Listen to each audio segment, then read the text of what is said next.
भोपाल में राजधानी स्थित कुशाभाऊ सेंटर में टैक्स बार एसोसिएशन द्वारा सेमिनार का आयोजन किया गया। सेमिनार में देश विदेश से करीब 300 कर सलाहकार, वकील और प्रोफेशनल्स शामिल हुए। Tax bar law association Bhopal के कोषाध्यक्ष धीरज अग्रवाल ने बताया कि आज सेमिनार में सीए विमल जैन और अन्य विशेषज्ञों ने कर सलाहकारों और प्रोफेशनल को जीएसटी की बारीकियां बताई।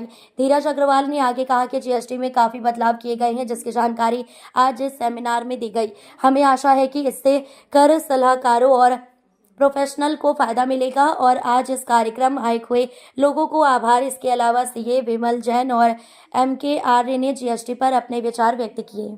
मैं धीरज अग्रवाल, कोषाध्यक्ष tax law bar association Bhopal जी।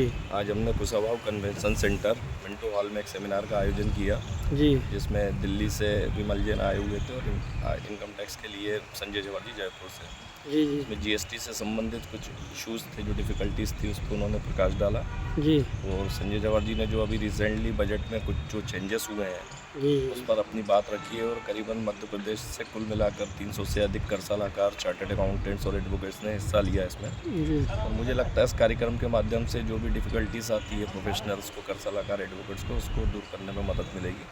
और मैं स्पीकर्स और जो भी टैक्स लॉ बार के सदस्य यहाँ पे उपस्थित हैं, उनका हृदय से आभार व्यक्त करता हूँ। सर, जो ये चेंजेस हुए हैं तो इससे टैक्स पेयर को क्या फ़ायदा होगा, टैक्स पेयर्स को?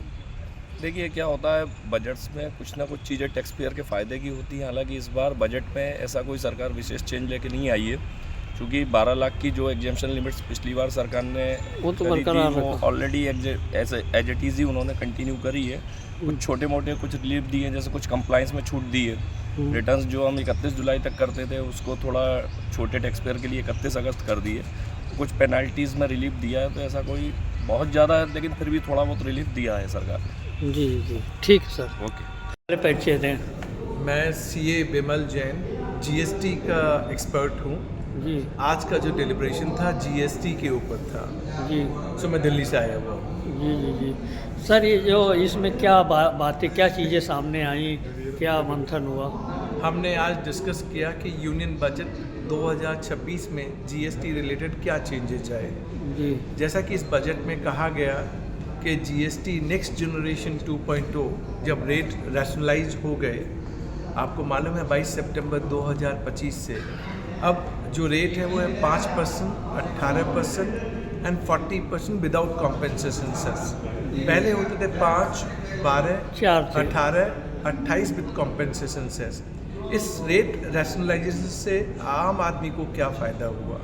क्या गवर्नमेंट की कलेक्शन बढ़ी, गवर्नमेंट की रेवेन्यू कलेक्शन बढ़ी? हाँ, बिल्कुल बढ़ी।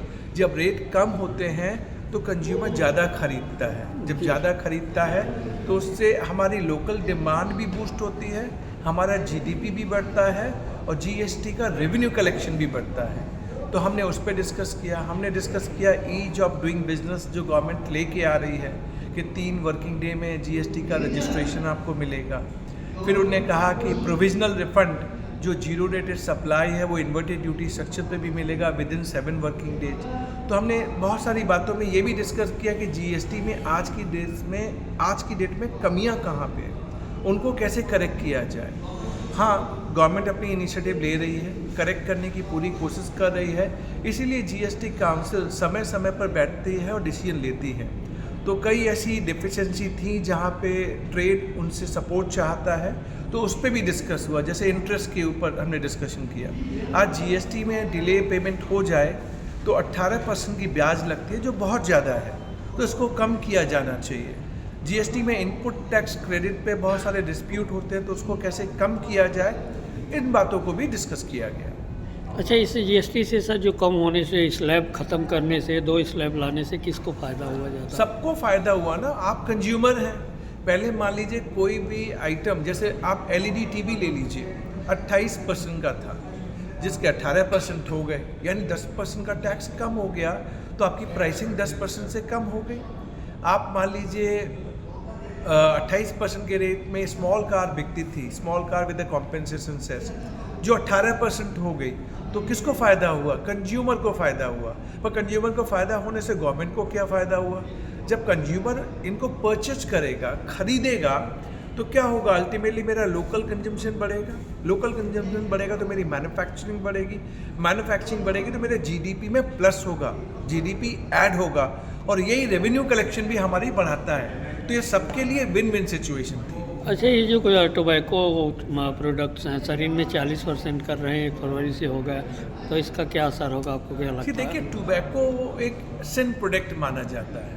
सिन प्रोडक्ट कहने का मतलब है लोग हेल्थ कॉन्शियस हों, अपने स्वास्थ्य का ख्याल रखें। इसके लिए जो सिन गुड होते हैं वो टोबैको, अनमैन्युफैक्चर्ड टोबैको, जर्दा वगैरह सारे आइटम उसके अंदर आते हैं। तो ये शुरू से ही एक ऐसा आइटम है जहाँ पे गवर्नमेंट हेवी टैक्स लगाती है और वो चाहती है कि लोग इसमें ज़्यादा इन ना करें, लेकिन लोगों की आदत है टोबैको खाने पीने की, तो क्या किया जाए। तो इस पे हायर टैक्स शुरू से लगता आया है, ऐसा नहीं है कि आज कोई नया किया गया है, शुरू से लगता आया है, लेकिन फिर भी इसकी डिमांड कभी कम नहीं हुई, क्योंकि हम जो लोग पीते खाते हैं वो कहाँ छोड़ने वाले। आप टैक्स जितना लेना है ले लीजिए।